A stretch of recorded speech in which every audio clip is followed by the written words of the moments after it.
Ustadz, tolong ajarkan saya satu amalan yang dengan itu saya akan mencintai Allah dan tidak akan ada apapun lagi selain Allah dalam hidupku. Jika terlalu banyak, saya tidak sanggup satu amalan saja.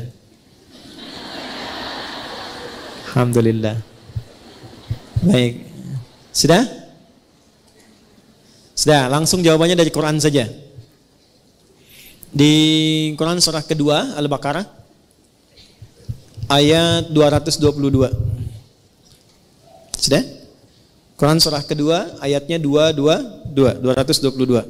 Di ujungnya, Innallaha yuhibbut tawwabina wa yuhibbul mutatahhirin.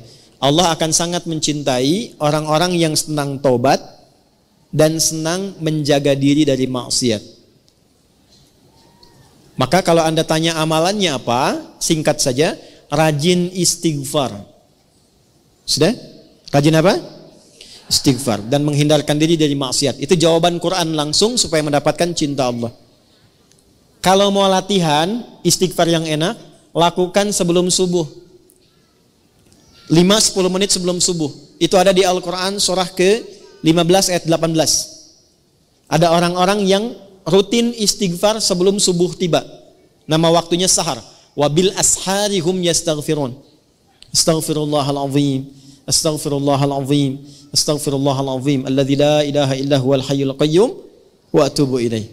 Latihan istighfar, istighfar sampai cirinya begini, cirinya istighfar itu bisa refleks keluar di lisan kita dalam setiap keadaan.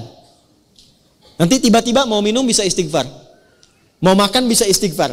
Kalau sudah lekat dengan itu, tanpa terasa akan ada penjagaan Allah kepada kita dari perbuatan maksiat.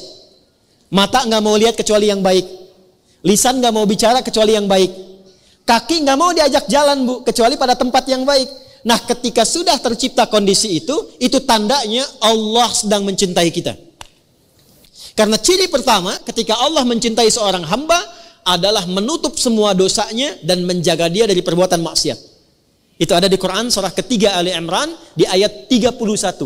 Ketika seseorang sudah mendapatkan cinta Allah, maka diberikan tandanya bukan pada harta, bukan pada kedudukan. Jadi kalau ibu misalnya semakin kaya, suami semakin tinggi kedudukan, jangan disimpulkan bahwa itu tanda cinta Allah, jangan. Ya. Kalau dalam saat yang sama belum mampu menjaga diri dari perbuatan maksiat. Tanda cinta yang Allah berikan yang pertama pada seorang hamba adalah menghapuskan dosanya dan menjaga hamba itu dari perbuatan maksiat. Qul in kuntum tuhibbunallaha fattabi'uni yuhibbukumullah. Allah akan cintai seorang hamba. Kapan dicintai itu? Wa yaghfir lakum dzunubakum, ketika Allah mengampuni seluruh dosanya dan menjaga dirinya dari perbuatan maksiat. Maka yang lakukan istighfar. Sampai merasakan kenikmatan istighfar itu. Saya berikan rahasia yang ketiga ya, dan ini mungkin yang terakhir rahasianya. Bu, kalau istighfar sudah rutin dan rutin dilakukan dalam diri, maka yang paling dahsyat itu bahkan bisa menghadirkan nikmat Allah sebelum kita menjalani kebutuhannya. Bahasa gampangnya begini, bahkan perkara rizki pun sebelum butuh Allah sudah siapkan.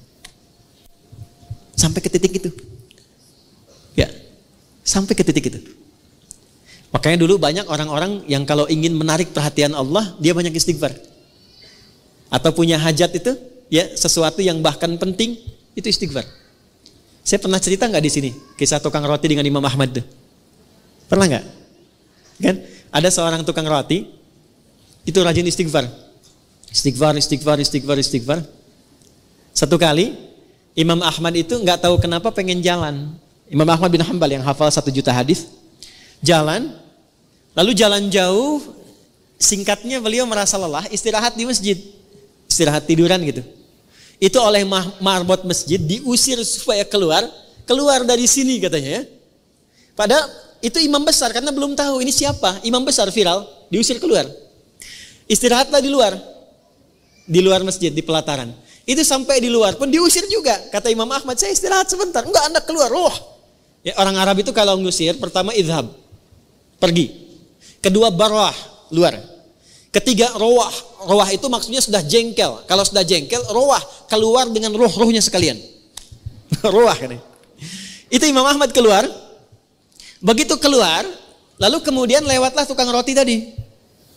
Ya, dia sedang membuat adonan. Karena melihat seseorang itu sedang lelah, capek, dipanggil. Syekh, kesini aja istirahat katanya. Ya. Lalu ketika istirahat, Imam Ahmad melihat setiap dia bikin adonan, dia istighfar. Dia istighfar, dia istighfar. Ditanyalah kemudian oleh Imam Ahmad, ma faidatu istighfarika laka? Tuan katanya, apa manfaat istighfar ini kepada pekerjaan Anda? Karena saya lihat setiap mau bikin adonan, istighfar. Selesai, istighfar. Bikin lagi, istighfar. Imam Ahmad bukan tidak tahu manfaatnya, tapi ingin memastikan apakah keberkahan istighfar itu hadir pada tukang roti ini atau tidak. Maka apa jawabannya? Perhatikan jawabannya. Wallahi. Ini kisah nyata. Demi Allah, tidak pernah saya membiasakan istighfar ini kecuali semua hajat saya dikabulkan oleh Allah Subhanahu wa taala. Tidak pernah saya baca istighfar ini kecuali semua hajat saya dikabulkan oleh Allah Subhanahu wa taala. Cuman satu yang belum terkabul sampai saat ini. Apa itu kata Imam Ahmad? Saya bermohon kepada Allah dengan istighfar saya, ya Allah, mohon pertemukan saya dengan Ahmad bin Hambal sebelum saya wafat atau sebelum beliau wafat. Maka kata Imam Ahmad, astagfirullah katanya. La haula wala quwata illa billah. Jadi karena istighfar ini saya diperjalankan, saya dikeluarkan dari rumah Allah di masjid, bahkan saya dikeluarkan dari halaman masjid hanya karena istighfar Anda untuk bertemu dengan Anda. Sayalah Ahmad bin Hambal. Ya. Ibu jangan lakukan itu pada saya ya.